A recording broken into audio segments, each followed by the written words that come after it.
Hola, estamos conversando con Matías Nardi. Él es consultor independiente y doctor en estudios de política.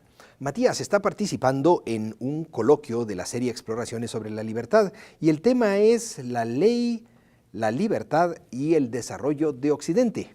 Matías, el coloquio, ¿cuál es la relación entre la ley, la libertad y el desarrollo?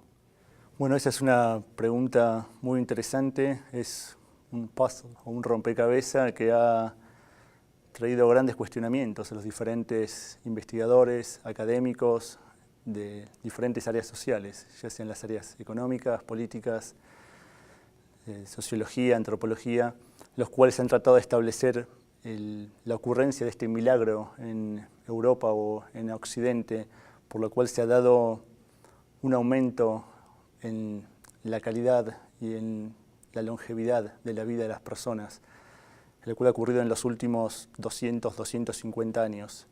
Entonces hay diferentes enfoques, diferentes análisis, diferentes prismas que los diferentes personas de las ciencias sociales han tratado de comprender este complejo proceso.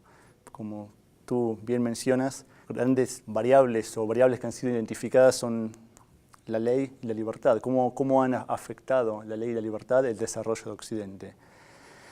Es muy interesante ver el tema del desarrollo de la ley en Occidente, tanto desde lo que fue la caída del Imperio Romano en el siglo IV, en la parte de Europa Occidental, y ver cómo los países que ingresaron en el medioevo, si se pueden llamar países o territorios, fueron adoptando parte de este derecho romano, el cual fue luego canonizado por la Iglesia romana y retransmitido en diferentes leyes, ¿no? Leyes tanto para el clero, leyes eclesiásticas, leyes para las ciudades, leyes para el ámbito rural, leyes para el comercio, los cuales sucesivamente y gradualmente fueron acumulándose como capas sedimentarias hasta llegar a la Revolución Industrial.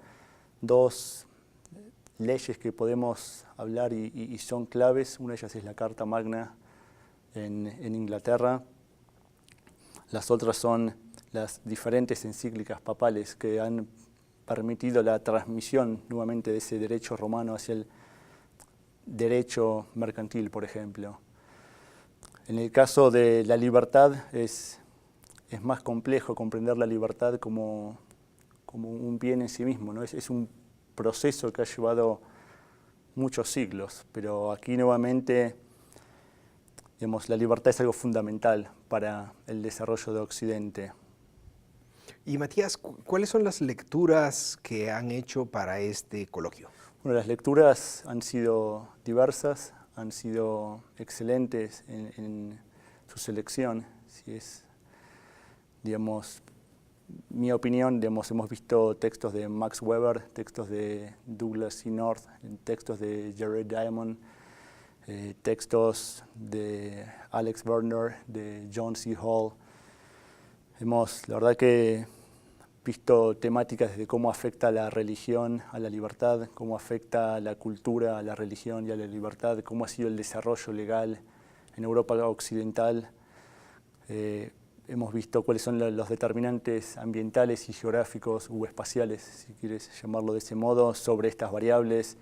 Hemos visto, digamos, también enfoques metodológicos como Karl Popper o Thomas C. Kuhn, digamos, las esferas de revoluciones científicas. En fin, es muy estimulante, es muy desafiante. Uno viene a estos coloquios pensando que viene preparado, pero cuando uno arriba aquí y te encuentras con 14 personas, con pares, que están igual o mejor preparados que ti, ahí te das cuenta que la diversión recién comienza. Y la verdad que me siento privilegiado de participar de estos coloquios. Finalmente, Matías, desde el punto de vista de alguien involucrado en los estudios políticos, ¿hay algunos aspectos de la discusión en el coloquio que tú crees que son de suma importancia en la actualidad argentina, para ponerlo más en contexto?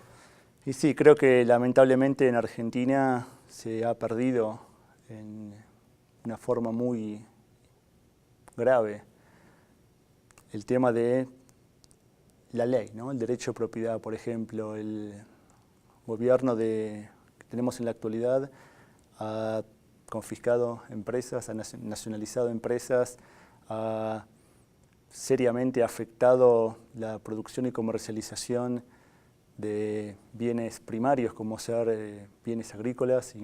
Hay retenciones a la exportación en Argentina, por ejemplo, a la soja con un gravamen del 35%, a los subproductos de soja con 32,5%. Se ha cerrado la exportación de maíz, de trigo, se ha cerrado la exportación de carne.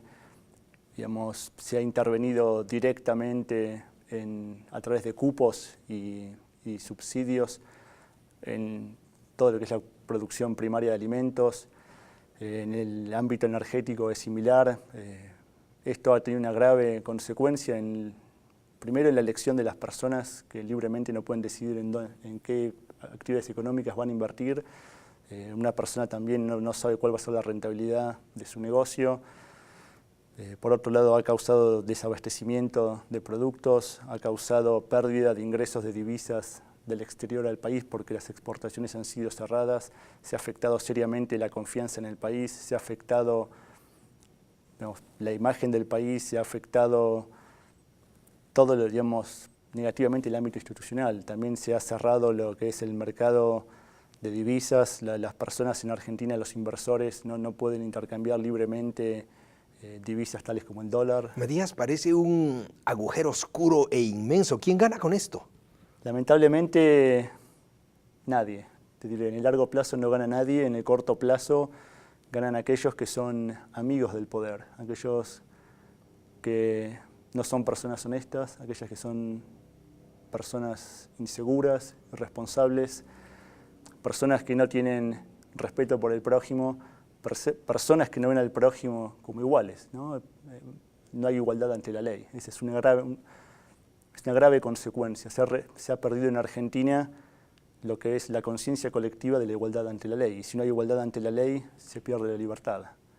Entonces, eso ha sido una de las peores consecuencias que ha habido en la Argentina, y gracias a este coloquio he permitido comprender esto que te comento. Digamos, si nuestros gobernantes no son sometidos ante la ley como cualquier otro ciudadano que contribuye, que pague impuestos, ¿qué le espera a aquella persona que no está bajo el ámbito del poder? Aquel que arriesga día a día con su trabajo, aquel que arriesga día a día con una inversión, aquel que día a día decide qué va a producir, qué va a vender, cuánto va a ahorrar, a qué colegio va a enviar a sus hijos, digamos. Lamentablemente en Argentina hay una grave distorsión en los valores. Matías, muchas gracias por compartir estas ideas con nosotros, y a ustedes también, muchas gracias.